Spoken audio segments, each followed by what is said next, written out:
এইমাত্র আবহাওয়া দপ্তর থেকে পাওয়া আজকের সবচেয়ে গুরুত্বপূর্ণ খবর। হুড়মুড়িয়ে বাড়ছে তাপমাত্রা, ক্রমশ ঊর্ধ্বমুখী তাপমাত্রার পারদ। ঘূর্ণাবতের জেরেই ভরা পড়ছে বাংলা থেকে উধাও শীত, এমনটাই জানাচ্ছেন আবহাওয়া অধিদপ্তর। এছাড়া আজ আগামীকাল উত্তরবঙ্গ সহ দক্ষিণবঙ্গ এবং কলকাতার কোন কোন জেলার আবহাওয়া কেমন থাকতে পারে, এই বিষয়ে কি বলছে আবহাওয়া দপ্তর, বিস্তারিত জানিয়ে দেব ভিডিওটির মাধ্যমে। বিস্তারিত জানতে হলে অবশ্যই ভিডিওটিকে শেষ পর্যন্ত দেখবেন, আর ভিডিওটি ভালো লাগলে একটি লাইক করবেন। আর এই ধরনের আবহাওয়ার আপডেটগুলি প্রতিনিয়ত আপডেট পেতে হলে আমাদের চ্যানেলটিকে সাবস্ক্রাইব করে পাশের থাকা বেল আইকনটিকে প্রেস করে আমাদের সঙ্গেই থাকবেন।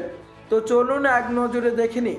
আগামী দিন চারেক তাপমাত্রার পরিবর্তনের সম্ভাবনা নেই, উপরন্তু সর্বোচ্চ তাপমাত্রা আরও 1 ডিগ্রি বাড়তে পারে, যে কারণে ঠান্ডার অনুভূতিও সেরকম পাওয়া যাবে না।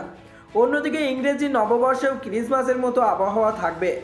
দক্ষিণ বাংলাদেশ এবং সংলগ্ন এলাকার উপরে একটি ঘূর্ণাবর্ত অবস্থান করছে, যে কারণে রাজ্যে প্রচুর পরিমাণে পূবালি হাওয়ার সঙ্গে জলীয় বাষ্পও ঢুকছে, যে কারণে শীত বয়ে আনা উত্তর পশ্চিমা বায়ু বাধাপ্রাপ্ত হচ্ছে, যে কারণে আপাতত ঠান্ডা ফেরার কোনো সম্ভাবনা নেই। আজ আবহাওয়া দপ্তর জানিয়েছে আজ ও আগামীকাল দার্জিলিংয়ে হালকা বৃষ্টি কিংবা তুষারপাত হতে পারে।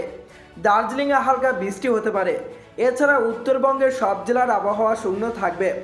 পাশাপাশি আগামী কয়েকদিন রাতের তাপমাত্রার পরিবর্তনের তেমন কোনো সম্ভাবনা নেই, তবে জেলাগুলির কোথাও কোথাও হালকা থেকে মাঝারি কুয়াশা থাকতে পারে। আজ আবহাওয়া দপ্তর জানিয়েছে আজ ও আগামীকাল দক্ষিণবঙ্গের সবকটি জেলার আবহাওয়া শূন্য থাকবে। গাঙ্গেয় পশ্চিমবঙ্গের জেলাগুলিতে আপাতত তাপমাত্রার পরিবর্তনের কোনো পূর্বাভাস নেই। উত্তরবঙ্গের মতো দক্ষিণবঙ্গের জেলাগুলির কোথাও কোথাও হালকা থেকে মাঝারি কুয়াশা থাকতে পারে। আজ আবহাওয়া দপ্তর জানিয়েছে আগামী 24 ঘন্টায় বেলার দিকে কলকাতার আকাশ পরিষ্কার থাকলেও সকালের দিকে কুয়াশা থাকার সম্ভাবনা রয়েছে।